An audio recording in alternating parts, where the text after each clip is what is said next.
कि अब वो व्यक्ति जिसके पास ये नकली सुख है, डुप्लीकेट, क्योंकि परमात्मा कहते हैं इस झूठे सुख को सुख है ये मान रहा मनमोद। कौन से सुख का सुख मानते हैं? बेटा जाया खुशी हुई, बेटा जाया खुशी हुई और खूब बजाए थाल, ये तो आना जाना लगा हुआ है ज्यों कीड़ी का नाल। पुत्र होने से हम खुशी मनाते थे, पुत्र, क्योंकि जब तक हमें परमात्मा का विधान का ज्ञान नहीं होता तब तक हम बहुत अंतर मानते रहे पुत्र और पुत्री में। और कुछ समाज की कुरीतियों ने बेटी को बोझ बना दिया था, लेकिन अब ज्ञान हुआ परमात्मा की सभी आत्माएं हैं, बेटा भी उसी का है दिया हुआ है, बेटी भी उसी की दी हुई है, और ये केवल अपना संस्कार है। बेटा और बेटी जिसका जो भी है या नहीं है, अपना उद्देश्य एक ही बना हुआ है, यहाँ से पीछा छुड़वाना है। और जिनकी संतान है वो अपने संतान को भी कोशिश करे परमात्मा के चरणों में लगाए और उसको यहाँ से उसकी जान बचावे। और जिनके संतान नहीं दी है प्रभु ने, वो बड़भागी प्राणी है। अपने आत्मा संसार कहते हैं जगत और भगत का बैर है। क्यों बैर है, क्यों विरोध है? क्योंकि संसार केवल काल के उस लोक वेद से परिचित है और भक्त संत परमात्मा के विधान से परिचित हो जाते हैं। इसलिए उनकी प्रत्येक क्रिया समाज के विपरीत होती है, प्रत्येक विचार समाज के विपरीत होता है। इसलिए समाज अधिक होते हैं, समाज जो अज्ञान से परिपूर्ण है वो ज़्यादा होते हैं और भक्त कुछ चंद ही होते हैं। जैसे जंगल में फलदार पौधे थोड़े ही पाओगे, बाकी झाड़ बोझड़े निरे कांटेदार झाड़ियाँ निरी हो जाएंगी। तो इसलिए फिर वो विरोध बनता है, और इसी कारण से बनता है कि जैसे दास ने कहा कि जिनके संतान नहीं है वो बहुत अच्छी पुण्यात्माएं हैं, जबकि समाज की सोच इसके विपरीत है। क्यों है? क्या कहते हैं इन भ्रमित किए हुए इन अज्ञानी अनाड़ी संतों द्वारा, नकली संतों के द्वारा, कि जिसके संतान नहीं, जिसका पुत्र नहीं, संतान में भी नितान बाजरी, कि जिसका पुत्र नहीं, बेटी बेशक हो, कहते हैं वो उसकी गति नहीं हो सकती। क्यों नहीं हो सकती? क्योंकि पुत्र फिर श्राद्ध करेगा, जेठा बेटा। बड़े पुत्र का जिम्मेवारी है कि माता पिता के श्राद्ध करेगा वो। उन पेट भरों ने अपने स्वार्थवश इस तरह की थ्योरी, इस तरह का विधान बता दिया भगवान का। अपने आत्मा परमात्मा यही बताना चाहते हैं कि एक लेवा एक देवा दूतम, या कोई किसी का पिता नहीं पुत्रम।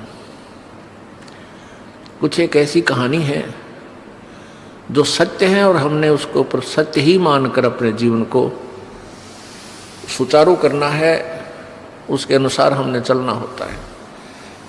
एक लेवा एक देवा दूतम, कोई काहू का पिता नहीं पुत्रम। एक कथा है कि एक व्यक्ति के 2 पुत्र थे, उस व्यक्ति की मृत्यु हो गई।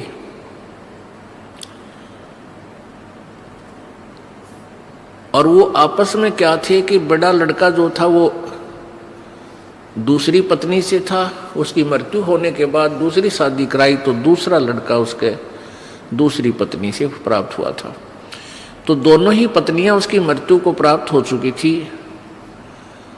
और बड़े लड़के की शादी कर दी थी, छोटा भी अनमैरिड था,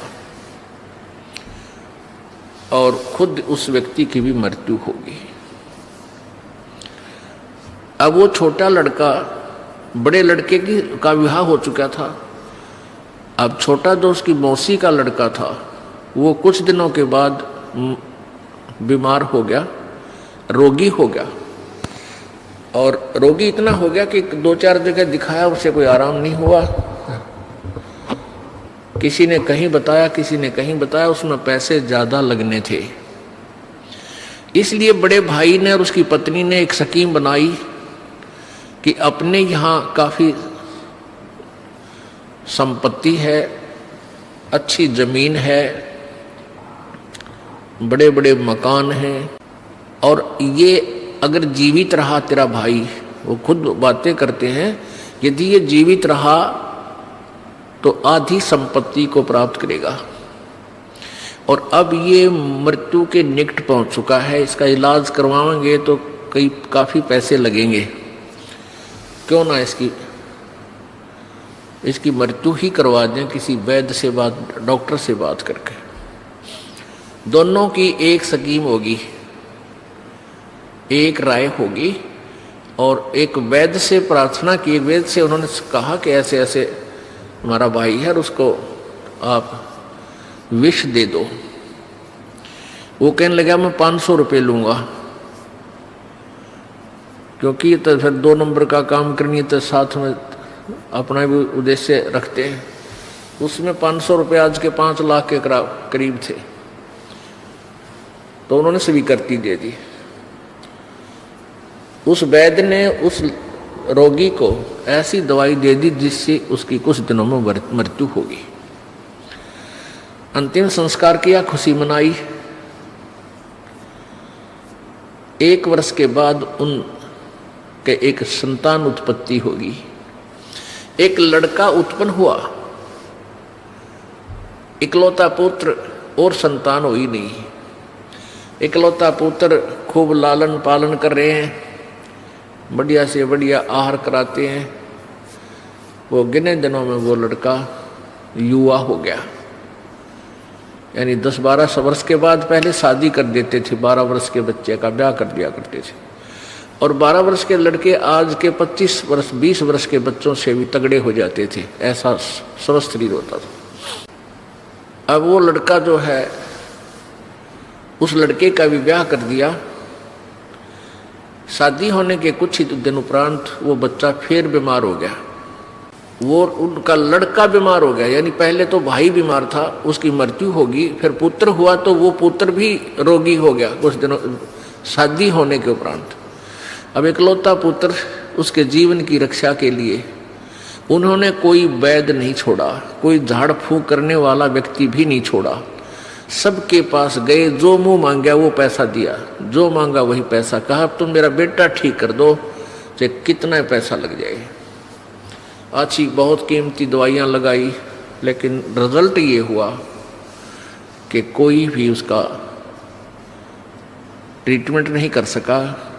बच्चा ज़्यादा ही अस्वस्थ हो गया, और ऐसा लगने लगा कि ये शाम सवेरे ही प्राण त्यागने वाला है।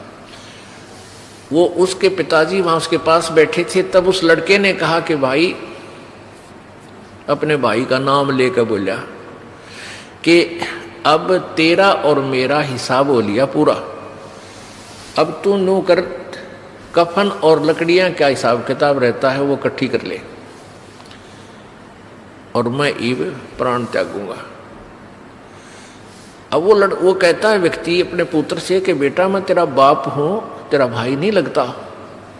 वो कहता मुझे सब पता है तू मेरा क्या लगता है, मैं तेरा भाई हूं और तूने मुझे ऐसे ऐसे विष देकर मारा था,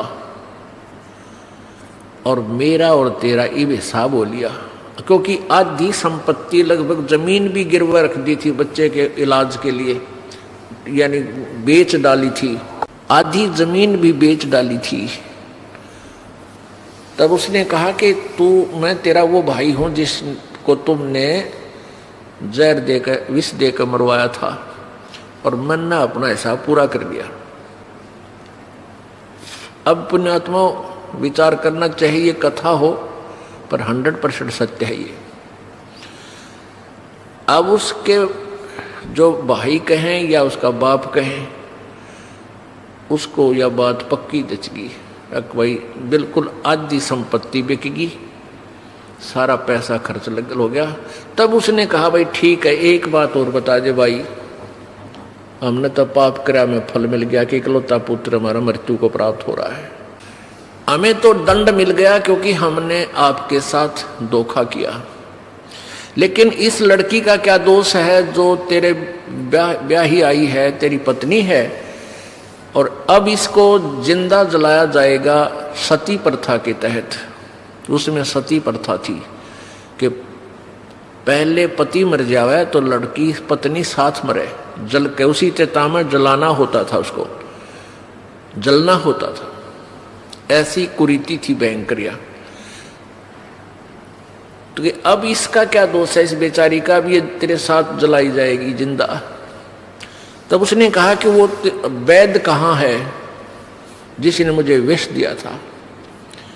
उसके भाई ने बताया कि वो पिता कहो चाहे भाई कहो, भाई से ही वार्ता हो रही है।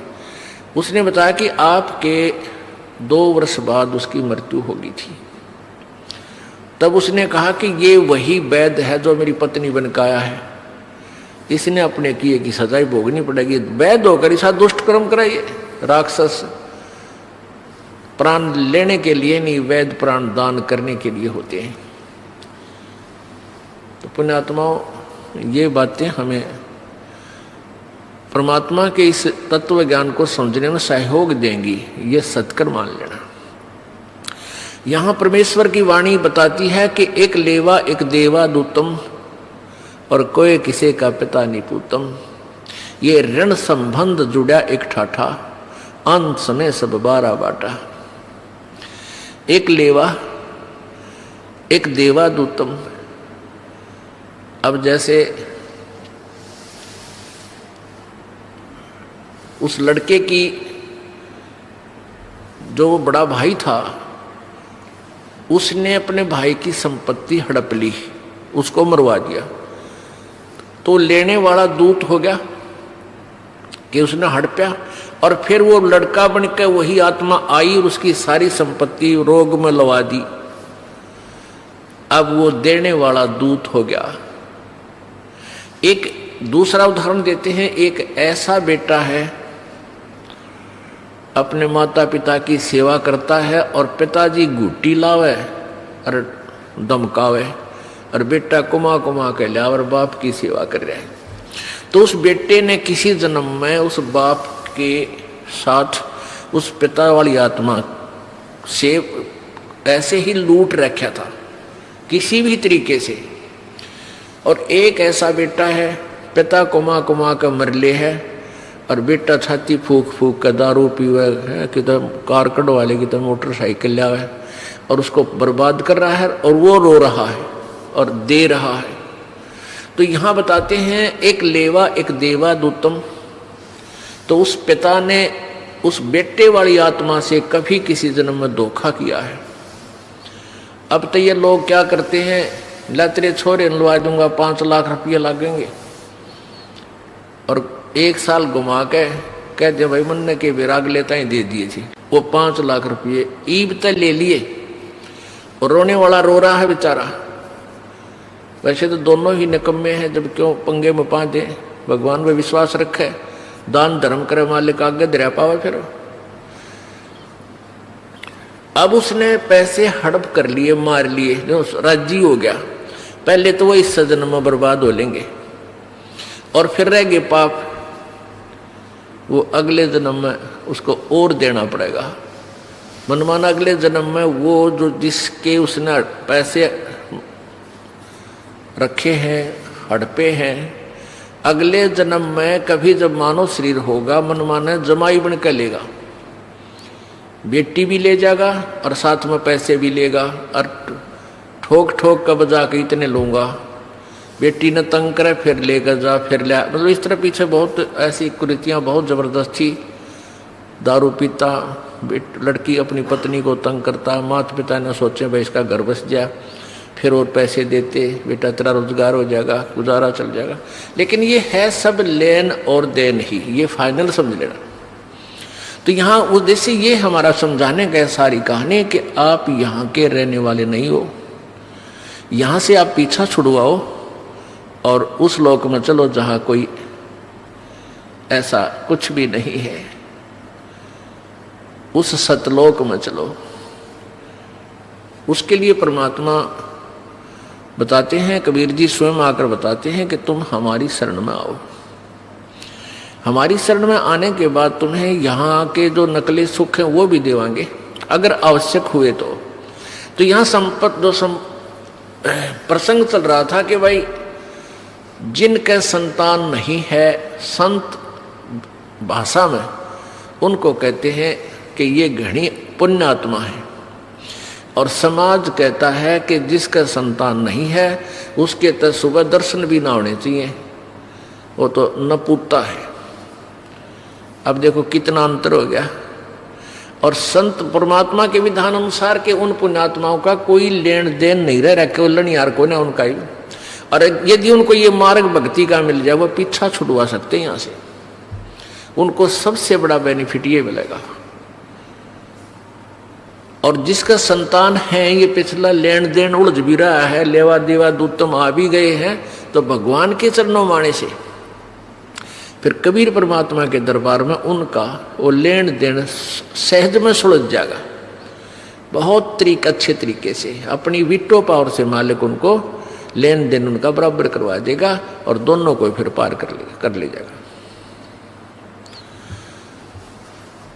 हमने इस मालिक के विधान को गहनता से समझना पड़ेगा और तब ही हम भक्ति कर सकते हैं, अन्यथा भक्ति हो नहीं सकती। ठीक है, जैसा आप करोगे पुण्य करोगे तो पुण्य मिल जाएगा। परमात्मा नहीं रखता, परमात्मा कहते हैं कुछ कर सका ना कर सकूं, और भाई ना मेरा इख्तार, पर चारों युगों में देख लो हमने किसका रखा मारे। अब जैसे परमात्मा जब आए हुए थे कबीर जी, ये अनाड़ी लोग कहा करते थे तू क्या करेगा जुलाए, तू क्या कर सकता है, तेरा क्यों दुनिया नो बेकार्या है, क्यों मूर्ख बनाता है, तू क्या कर सकता है, तेरे पास क्या पावर है। तो परमात्मा अपने भक्तों को समझाते हुए उनके सामने कहते थे कि भाई कर सका ना कर सकूं ना मेरा इख्तार, पर चारों युगों में देख ले हमने किसका रखा मारे। जो दान धर्म कर रहे हैं उनको संकेत भी कर रहे थे और उन अनाड़ियों को उत्तर भी दे रहे थे। जैसे सुदामा ने 2 मुट्ठी चावल दिए थे, उसका महल बना दिया और धन दे दिया। तैमूर लंग ने 1 रोटी खवाई थी परमात्मा तो 7 पेटी का राज दे दिया, ठाठम ठाठ कर दिए। तो कहते हैं चारों युगों में देख लिया हमने किसका रखा मार, यानी किसका हमने, जिसने हमारे निमित्त कोई दान किया उसका कई गुना करके हमने लौटाया है।